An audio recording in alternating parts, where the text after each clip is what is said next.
લોકશાહીમાં સમાનતા. ભારત એક લોકશાહી દેશ છે. વિશ્વમાં સૌથી મોટી લોકશાહી ધરાવતા આપણા દેશના સંચાલન માટે બંધારણની રચના કરવામાં આવી છે. બંધારણ દેશનું સંચાલન કરવા માટેની માર્ગદર્શિકા કહેવાય. વિશ્વમાં સૌથી મોટું લેખિત બંધારણ ભારતનું છે. ભાષા, જાતિ, ધર્મ અને આર્થિક અસમાનતા વચ્ચે દેશનું સુચારું સંચાલન થાય આ માટે બંધારણમાં અનેક જોગવાઈ કરેલી છે. આપણો દેશ એટલો વિશાળ અને ભિન્નતા ધરાવતો દેશ છે કે તેના સંચાલનમાં વિશેષ પ્રકારની વ્યવસ્થા ન હોય તો સંચાલન યોગ્ય રીતે થતું નથી. આપણા દેશમાં આર્થિક, સામાજિક અને ધાર્મિક ભિન્નતા હોવા છતાં સૌને સમાન તક મળી રહે તે માટે આપણું બંધારણ તૈયાર કરનાર સૌએ ધ્યાન રાખ્યું છે. સમાનતા એટલે શું? ભારતના બંધારણમાં સૌને સમાન તક આપવાનું ઠરાવવામાં આવ્યું છે. આ સમાનતા એટલે સૌ સમાન, સૌને સન્માન એ આશય સાથે સરકાર બંધારણ મુજબ કાર્યરત છે. સૌને સમાન અધિકાર એટલે કાયદા સમક્ષ સમાનતા અને કાયદાનું સમાન રક્ષણ. કાયદા આધારે સમાનતા. ભિન્ન ભિન્ન ધર્મની વ્યક્તિઓમાં સમાનતા. ભાષા કે બોલીને આધારે સમાનતા. શિક્ષણ મેળવવામાં સમાનતા. વ્યક્તિગત વિકાસમાં સમાનતા. લિંગ આધારિત સમાનતા. વિચારોની અભિવ્યક્તિમાં સમાનતા. ખરું કહેવાય, કોઈ એક સ્થળે પહોંચવાની હરીફાઈ રાખવામાં આવે. આ સમયે એક ખેલાડીને સાયકલ, બીજાને મોટરસાયકલ અને ત્રીજી વ્યક્તિને દોડતા પહોંચવાનું હોય તો એ અસમાનતા કહી શકાય. આ માટે ત્રણેયને સાયકલ, મોટરસાયકલ કે દોડતા રાખવામાં આવે તો જ સૌને સમાન અવસર મળ્યો કહેવાય. એવું થાય તો જ સૌને સમાન તક આપવામાં આવી કહેવાય. આપેલ ચિત્રમાં જુઓ અને સમાનતા અંગે ચર્ચા કરો. આપ સૌ સરળતાથી સમાનતા અંગે સમજી શક્યા હશો. અહીં સુવિધા પૂરી પાડવી, એની સાથે એનો યોગ્ય રીતે અમલ કરી શકાય તો જ સમાનતા પ્રાપ્ત થાય. આમ જોવા જઈએ તો સમાનતા એટલે સૌને માટે સરખું, સૌને સમાન તક. ભણવા, વિકસવા, ધંધા રોજગાર કે વિવિધ ધર્મમાં માનનાર સૌ માટે ભારત દેશના બંધારણમાં આપેલ સમાનતાનો અધિકાર મહત્વનો થઈ પડે છે. આપણા વિકાસ સાથે સૌના સર્વાંગીણ વિકાસ દ્વારા દેશના વિકાસ માટે આપવામાં આવેલ સમાનતાનો અધિકાર ખૂબ મહત્વનો છે અને આપણા સ્વમાનને જાળવી રાખવા માટે પણ સમાનતાનો અધિકાર જરૂરી છે. મતાધિકારમાં સમાનતા. આપણે જોયું કે બંધારણમાં સૌને વિવિધ પ્રકારની સમાનતા આપવામાં આવી છે. લોકોનું લોકો વડે અને લોકો માટે ચાલતું શાસન એટલે લોકશાહી. લોકશાહી સરકારની રચના લોકોના મતદાન વડે થાય છે. લોકશાહીના સૌથી નાના એકમ ગ્રામ પંચાયતથી શરૂ થઈ દેશની સૌથી મોટી પંચાયત એટલે સંસદની ચૂંટણી મતદાન દ્વારા થાય છે. 18 વર્ષથી મોટી ઉંમરના દરેક નાગરિકને મતાધિકાર આપવામાં આવ્યો છે. મતદાર યાદીમાં નોંધાયેલ કોઈ પણ નાગરિક મતદાન કરી શકે છે. ધર્મ, ભાષા, લિંગ, બોલી કે આર્થિક અસમાનતા વચ્ચે સૌને બંધારણમાં સમાનતા આપવામાં આવેલ છે. દરેકને મતદાન કરવાનો અધિકાર છે. અહીં મતદાન કરવાના અધિકાર અંગે રોચક વિગતો પણ સામે આવે છે. કોઈ ધાક, ધમકી, દાદાગીરી કે ડરને આધીન મતદાન ન કરે તે માટે મતદારને જાગૃત કરવામાં આવે છે.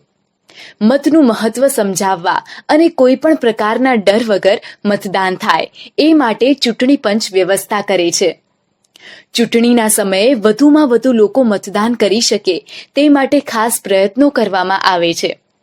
જાહેરાત અને વિશેષ વ્યવસ્થા થકી મતદારોને જાગૃત કરાવવામાં આવે છે. ચૂંટણી પંચ તટસ્થ રીતે ચૂંટણી કરાવે છે. ભારત દેશમાં નોંધાયેલ સૌ મતદારો મતદાન કરી શકે તે માટે ખાસ વ્યવસ્થા કરવામાં આવે છે. મહિલાઓ માટે વિશેષ મતદાન મથકો છે. દિવ્યાંગ વ્યક્તિઓ માટે વિશેષ સુવિધા કરવામાં આવે છે. બાળમજૂરી. સમાનતા અંગે બંધારણમાં કેટલીક બાબતે ચોક્કસ માર્ગદર્શન આપવામાં આવ્યું છે. આમ છતાં કેટલીક વખત અસમાનતા જોવા મળે છે. આવી અસમાનતામાં બાળમજૂરી મુખ્ય છે. બાળમજૂરી શિક્ષણ મેળવવાના અધિકારનો ભંગ ગણાય છે. આપણા દેશના સૌ નાગરિકોને 6 થી 14 વર્ષ સુધી મફત, ફરજિયાત અને સાર્વત્રિક ભણવાનો અધિકાર છે. આ અધિકાર સમાન રીતે આપવામાં આવેલ છે. આધુનિક સમયમાં ઉચ્ચ શિક્ષણમાં દીકરીઓને ન ભણાવવાનું વલણ ક્યાંક ક્યાંક જોવા મળે છે. બાળકોને શાળામાં ભણવાનું છે તે ઉંમરે તેઓ મજૂરી કરે તો તે એક પ્રકારનો ગુનો બને છે. 14 વર્ષ કરતાં નાની ઉંમરના બાળકને મજૂરીએ રાખવું એ કાયદાનો ભંગ થયો કહેવાય છે. શ્રમ અને મહેનતાણું. એક જ સરખા કામમાં પુરુષ અને મહિલાને મજૂરી ચૂકવવામાં ભેદભાવ રાખવામાં આવે છે. ઓછી મજૂરી આપવી પડે તે માટે કોઈક જગ્યાએ બાળમજૂર પણ રાખવામાં આવે છે.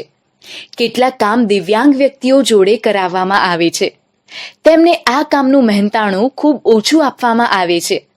લોકશાહીમાં દિવ્યાંગ વ્યક્તિઓનું શોષણ ન થાય તે માટે તેઓને તાલીમ આપી પગભર કરવા માટે સરકાર દ્વારા અનેક યોજનાઓ અમલી કરાવવામાં આવે છે. આપણી આસપાસ આવા દિવ્યાંગ વ્યક્તિ હોય તો તેને સહકાર આપવાની આપણી ફરજ થઈ પડે છે. દિવ્યાંગો, સ્ત્રી અને નાના બાળકોને ઓછા પૈસા ચૂકવવામાં આવે છે. આ અન્યાય છે. લોકશાહીમાં સમાનતા. લોકશાહી દેશમાં સમાનતાને ખૂબ જ મહત્વ આપવામાં આવે છે.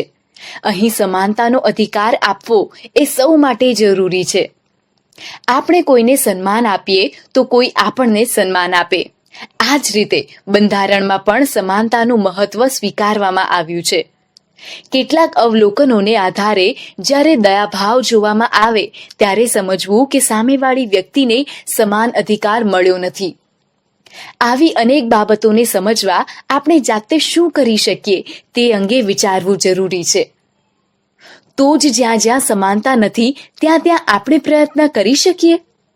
હું કશું ન કરી શકું એવો વિચાર ન કરવો જોઈએ. આ માટે પહેલ કરવી જરૂરી છે. સ્વચ્છતા આપણે જ રાખીએ તો જ કોઈને સ્વચ્છતા માટે કહી શકાય. એવું જ સમાનતા માટે છે. અહીં કેટલીક વિગત આપવામાં આવી છે. આ વિગતને આધારે આપ સમાનતા અંગે શું કરી શકો તે અંગેની નોંધ કરો. અસમાનતા એક પડકાર. નાનું ગામ. ગામમાં પાણીના 2 જ કૂવા. અહીં આખું ગામ 2 ભાગમાં પાણી ભરે. સમય પસાર થતો ગયો. ગામના એક કૂવામાં પાણી ખલાસ થઈ ગયું. હવે અડધા ગામના લોકોને પાણી ભરવાની અગવડ પડતી હતી. કૂવામાંથી પાણી ખલાસ થઈ જશે એ ડર હોઈ એક વિસ્તારના લોકોને બીજા વિસ્તારમાં કોઈ પાણી ભરવા દેતું ન હતું. આ તો અસમાનતા કહેવાય. સમાનતાનો ભંગ થાય તેવા એકાદ બનાવથી સામાજિક સમરસતા પર વિઘાતક અસર જોવા મળે છે. જેમ કે કેટલીક વખત ગામના કે વ્યક્તિગત પ્રસંગોએ વરઘોડો કાઢવા, મંદિર કે મસ્જિદના લાઉડસ્પીકર વગાડવાથી વિવાદ જોવા કે સાંભળવા મળે છે. આવી બાબતો સમાનતા સામે પડકાર છે. આવા પ્રસંગે આપણે શાંતિ જળવાય તેવા પ્રયત્નો કરી સમાનતાના ભાવ સાથે વર્તન કરવું જોઈએ. સમાજમાં સમરસતા જળવાઈ રહે તે માટે સરકારશ્રી દ્વારા ખૂબ જ પ્રયત્નો કરવામાં આવે છે. દરેક સમાજને અને દરેક વ્યક્તિને સમાનતાનો અધિકાર બંધારણે આપ્યો છે. આપણે આપણા અધિકારનો ઉપયોગ કરી શકીએ એ માટે જાગૃત થવું જ પડશે.